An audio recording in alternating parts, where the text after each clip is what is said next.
So here is one of the frames in my top bar hive.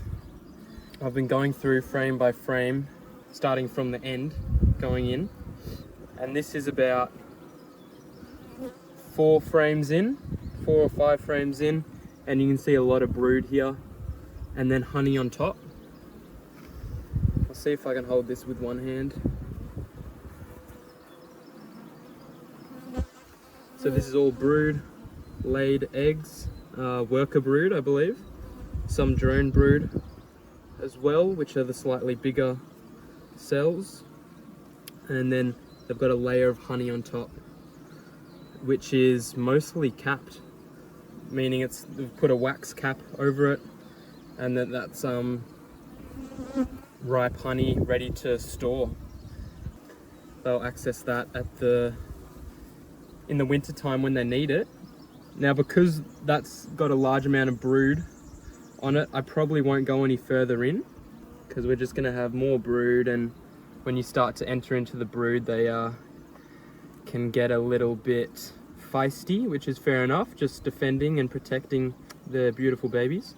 So it's a bit of an art putting one of these top bars back, because I'm not trying to squish any bees, and when that hive is busy it can be kind of difficult. Okay, and that top bar is back in.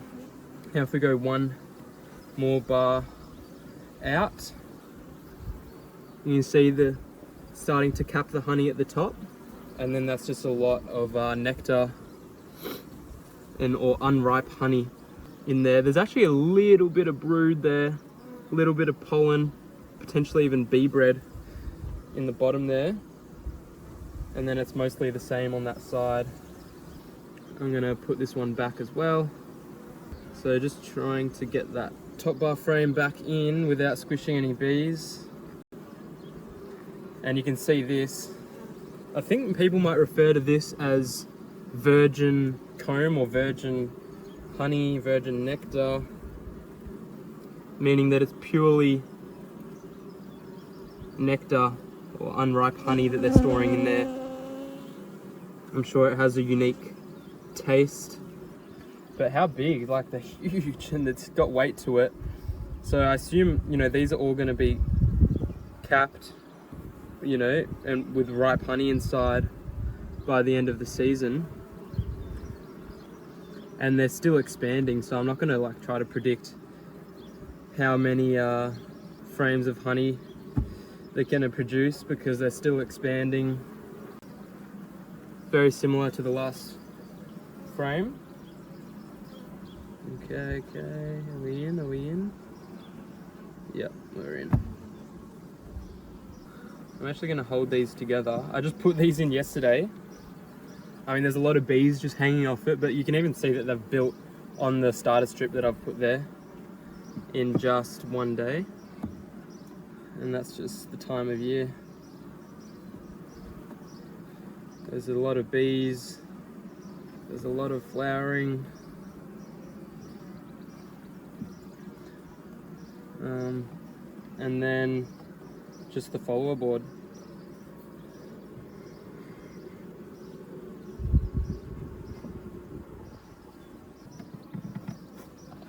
Lovely.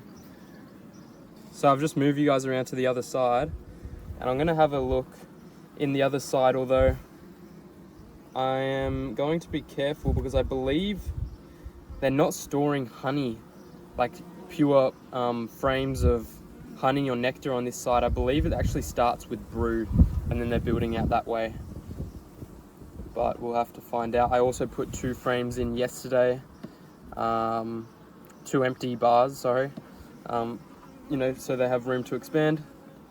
So we'll see what's happening here. There's a lot of bees on that follower board. I don't like using much smoke, but just put one puff in there.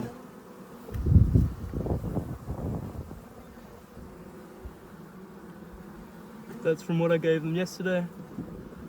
And we're gonna pull one bar out just to see what's going on. Okay, some capped honey at the top, some brood, as I suspected. And then some empty cells with some nectar.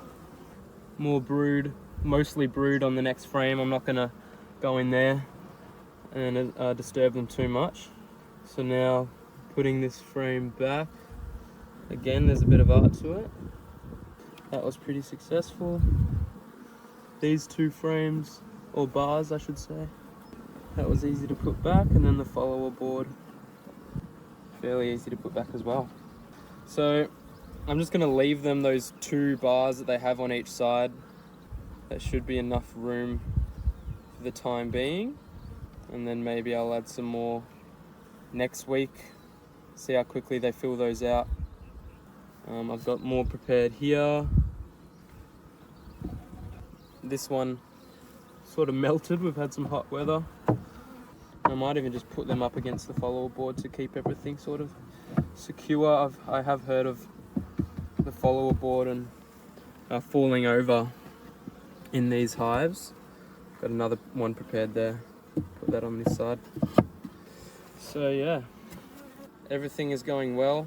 So right now they have 1, 2, 4, 6, 8, 10, 12, 14, 16 frames, 12 of which are completely fully built out, 4 of which I think will be fully built out really soon. It makes me think, should I just put one more bar in each side? To be honest, I'm not like super sure on why you wouldn't do that, other than the fact that it's more space for them to heat up, so it's gonna require more energy, meaning they'll need to eat more honey for fuel to like keep the hive warm. But the weather's just so hot at the moment. It's 43 tomorrow, and then it's like 30 the next day, and then 40 the next day, and then it cools off a bit next week, sort of high 20s. This is Celsius, of course. We leave it, and I'll just check on them in a week or less. The tools I've been using are, this is a hive tool. When they are using propolis to seal up gaps in the hive, you kind of use this to get in between the bars or the frames and pry them open a bit, or you can cut comb if it's in the wrong spot. But that's why I've got this one as well. If they've attached the comb to the side wall of the hive, and you want to take that frame out, you can cut it with a knife like this, just off the side, and then pull it out. It's really quite simple. My smoker, which I use sparingly, because one, it's going to change the flavour of the honey. I'm only using pine needles in the smoker, so no like paper or... So I'm not using anything questionable in the smoker or like with any sort of chemical. It's just like natural materials. Sometimes I even put a bit of lavender in there, but I use it sparingly because you can get a smoky flavour in your honey, for one, if you use a lot of it, but you can also just be a bit too stressful for the bees, because they say, you know, the smoke relaxes them. It's partly true, but you know, and if too much of anything is not good. You know, if they're fully smoked out and it's in their lungs, in their eyes, that's going to stress them out more. And you know, you don't want to stress your bees, because that's going to negatively impact the colony's immune system, and when stress goes up, you know, disease pressures go up. So just minimal smoking. So yeah, just enough smoke to mask any alarm pheromones they could be putting out. That's pretty much it. I'm going to close this one up now, and we're going to look at the rest of the hives. But thanks for watching, and we'll be doing a harvest soon.